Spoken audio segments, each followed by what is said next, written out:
لوکا کی انجیل اس کا 9واں باب جو 62 آیات پر مشتمل ہے۔ پھر اس نے ان 12 کو بلا کر انہیں سب بدروحوں پر اختیار بخشا اور بیماریوں کو دور کرنے کی قدرت دی، اور انہیں خدا کی بادشاہی کی منادی کرنے اور بیماروں کو اچھا کرنے کے لیے بھیجا، اور ان سے کہا کہ راہ کے لیے کچھ نہ لینا، نہ لاٹھی، نہ جھولی، نہ روٹی، نہ روپیہ، نہ دو کرتے رکھنا، اور جس گھر میں داخل ہو وہیں رہنا اور وہیں سے روانہ ہونا، اور جس شہر کے لوگ تمہیں قبول نہ کریں اس شہر سے نکلتے وقت اپنے پاؤں کی گرد جھاڑ دینا تاکہ ان پر گواہی ہو۔ پس وہ روانہ ہو کر گاؤں گاؤں خوشخبری سناتے اور ہر جگہ شفا دیتے پھرے۔ اور چوتھائی ملک کا حاکم ہیرودیس سب احوال سن کر گھبرا گیا، اس لیے کہ بعض کہتے تھے کہ یوحنا مردوں میں سے جی اٹھا ہے، اور بعض یہ کہ ایلیا ظاہر ہوا ہے، اور بعض یہ کہ قدیم نبیوں میں سے کوئی جی اٹھا ہے۔ مگر ہیرودیس نے کہا کہ یوحنا کا تو میں نے سر کٹوا دیا، اب یہ کون ہے جس کی بابت ایسی باتیں سنتا ہوں؟ پس اسے دیکھنے کی کوشش میں رہا۔ پھر رسولوں نے جو کچھ کیا تھا لوٹ کر اس سے بیان کیا، اور وہ اس کو الگ لے کر بیت سدا نام ایک شہر کو چلا گیا۔ یہ جان کر بھیڑ اس کے پیچھے گئی، اور وہ خوشی کے ساتھ ان سے ملا اور ان سے خدا کی بادشاہی کی باتیں کرنے لگا، اور جو شفا پانے کے محتاج تھے انہیں شفا بخشی۔ جب دن ڈھلنے لگا تو ان 12 نے آ کر اس سے کہا کہ بھیڑ کو رخصت کر کے چاروں طرف کے گاؤں اور بستیوں میں جا ٹکیں اور کھانے کی تدبیر کریں، کیونکہ ہم یہاں ویران جگہ میں ہیں۔ اس نے ان سے کہا تم ہی انہیں کھانے کو دو۔ انہوں نے کہا ہمارے پاس صرف 5 روٹیاں اور 2 مچھلیاں ہیں، مگر ہاں ہم جا کر ان سب کے لیے کھانا مول لے آئیں، کیونکہ وہ 5000 مرد کے قریب تھے۔ اس نے اپنے شاگردوں سے کہا کہ ان کو تخمن 50-50 کی قطاروں میں بٹھاؤ۔ انہوں نے اسی طرح کیا اور سب کو بٹھایا۔ پھر اس نے وہ 5 روٹیاں اور 2 مچھلیاں لی اور آسمان کی طرف دیکھ کر ان پر برکت بخشی، اور توڑ کر اپنے شاگردوں کو دیتا گیا کہ لوگوں کے آگے رکھیں۔ انہوں نے کھایا اور سب سیر ہو گئے، اور ان کے بچے ہوئے ٹکڑوں کی 12 ٹوکریاں اٹھائی گئیں۔ جب وہ تنہائی میں دعا کر رہا تھا اور شاگرد اس کے پاس تھے، تو ایسا ہوا کہ اس نے ان سے پوچھا کہ لوگ مجھے کیا کہتے ہیں؟ انہوں نے جواب میں کہا یوحنا بپتسمہ دینے والا، اور بعض ایلیا کہتے ہیں، اور بعض یہ کہ قدیم نبیوں میں سے کوئی جی اٹھا ہے۔ اس نے ان سے کہا لیکن تم مجھے کیا کہتے ہو؟ پطرس نے جواب میں کہا کہ خدا کا مسیح۔ اس نے ان کو تاکید کر کے حکم دیا کہ یہ کسی سے نہ کہنا، اور کہا ضرور ہے کہ ابن آدم بہت دکھ اٹھائے، اور بزرگ اور سردار کاہن اور فقی اسے رد کریں، اور وہ قتل کیا جائے اور تیسرے دن جی اٹھے۔ اور اس نے سب سے کہا کہ اگر کوئی میرے پیچھے آنا چاہے تو اپنی خودی سے انکار کرے اور ہر روز اپنی صلیب اٹھائے اور میرے پیچھے ہو لے، کیونکہ جو کوئی اپنی جان بچانا چاہے وہ اسے کھوئے گا، اور جو کوئی میری خاطر اپنی جان کھوئے وہی اسے بچائے گا۔ اور آدمی اگر ساری دنیا کو حاصل کرے اور اپنی جان کو کھو دے یا اس کا نقصان اٹھائے تو اسے کیا فائدہ ہوگا؟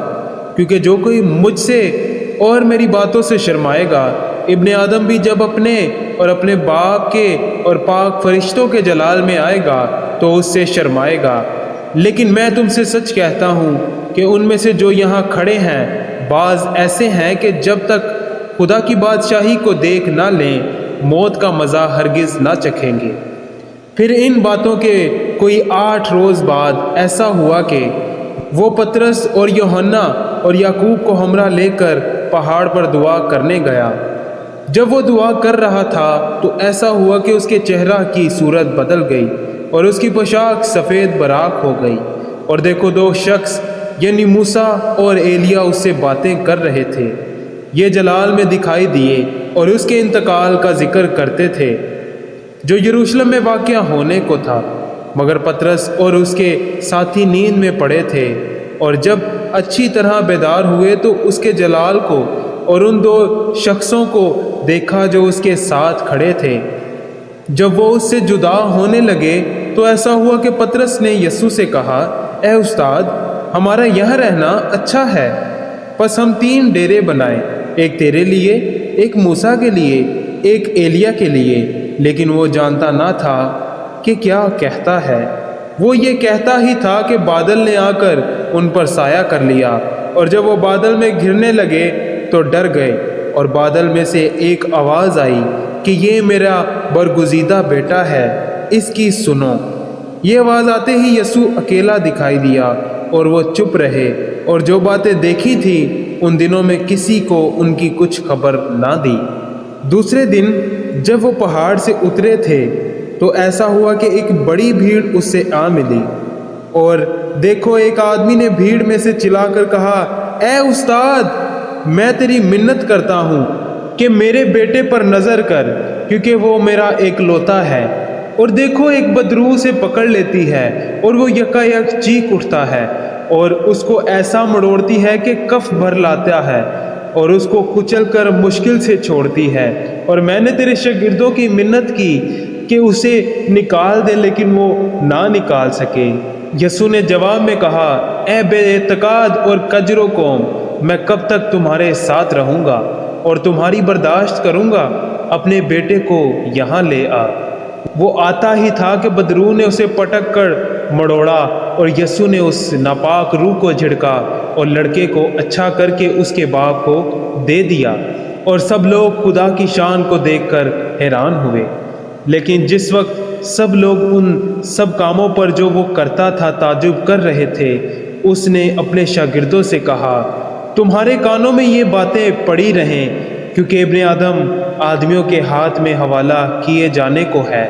لیکن وہ اس بات کو سمجھتے نہ تھے، بلکہ یہ ان سے چھپائی گئی تاکہ اسے معلوم نہ کریں، اور اس بات کی بابت اس سے پوچھتے ہوئے ڈرتے تھے۔ پھر ان میں یہ بحث شروع ہوئی کہ ہم میں سے بڑا کون ہے؟ لیکن یسوع نے ان کے دلوں کا خیال معلوم کر کے ایک بچہ کو لیا اور اپنے پاس کھڑا کر کے ان سے کہا، جو کہ اس بچہ کو میرے نام پر قبول کرتا ہے وہ مجھے قبول کرتا ہے، اور جو مجھے قبول کرتا ہے وہ میرے بھیجنے والے کو قبول کرتا ہے، کیونکہ جو تم میں سب سے چھوٹا ہے وہی بڑا ہے۔ یوحنا نے جواب میں کہا، اے استاد، ہم نے ایک شخص کو تیرے نام سے بدروہیں نکالتے دیکھا اور اس کو منع کرنے لگے، کیونکہ وہ ہمارے ساتھ تیری پیروی نہیں کرتا۔ لیکن یسوع نے اس سے کہا کہ اسے منع نہ کر، کیونکہ جو تمہارے خلاف نہیں وہ تمہاری طرف ہے۔ جب وہ دن نزدیک آئے کہ وہ اوپر اٹھایا جائے تو ایسا ہوا کہ اس نے یروشلم جانے کو کمر باندھی اور اپنے آگے قاصد بھیجے۔ وہ جا کر سامریوں کے ایک گاؤں میں داخل ہوئے تاکہ اس کے لیے تیاری کریں، لیکن انہوں نے اس کو ٹکنے نہ دیا، کیونکہ اس کا رخ یروشلم کی طرف تھا۔ یہ دیکھ کر اس کے شاگرد یعقوب اور یوحنا نے کہا، اے خداوند، کیا تو چاہتا ہے کہ ہم حکم دیں کہ آسمان سے آگ نازل ہو کر انہیں بھسم کر دے، جیسا ایلیاہ نے کیا؟ مگر اس نے پھر کر انہیں جھڑکا اور کہا، تم نہیں جانتے کہ تم کیسی روح کے ہو، کیونکہ ابن آدم لوگوں کی جان برباد کرنے نہیں بلکہ بچانے آیا۔ پھر وہ کسی اور گاؤں میں چلے گئے۔ جب وہ راہ میں چلے جاتے تھے تو کسی نے اس سے کہا، جہاں کہیں تو جائے میں تیرے پیچھے چلوں گا۔ یسوع نے اس سے کہا کہ لومڑیوں کے بھٹ ہوتے ہیں اور ہوا کے پرندوں کے گھونسلے، مگر ابن آدم کے لیے سر دھرنے کی بھی جگہ نہیں۔ پھر اس نے دوسرے سے کہا، میرے پیچھے چل۔ اس نے کہا، اے خداوند، مجھے اجازت دے کہ پہلے جا کر اپنے باپ کو دفن کروں۔ اس نے اس سے کہا کہ مردوں کو اپنے مردے دفن کرنے دے، لیکن تو جا کر خدا کی بادشاہی کی خبر پھیلا۔ ایک اور نے بھی کہا، اے خداوند، میں تیرے پیچھے چلوں گا، لیکن پہلے مجھے اجازت دے کہ اپنے گھر کے لوگوں سے رخصت ہو آؤں۔ یسوع نے اس سے کہا، جو کوئی اپنا ہاتھ ہل پر رکھ کر پیچھے دیکھتا ہے وہ خدا کی بادشاہی کے لائق نہیں۔ آمین۔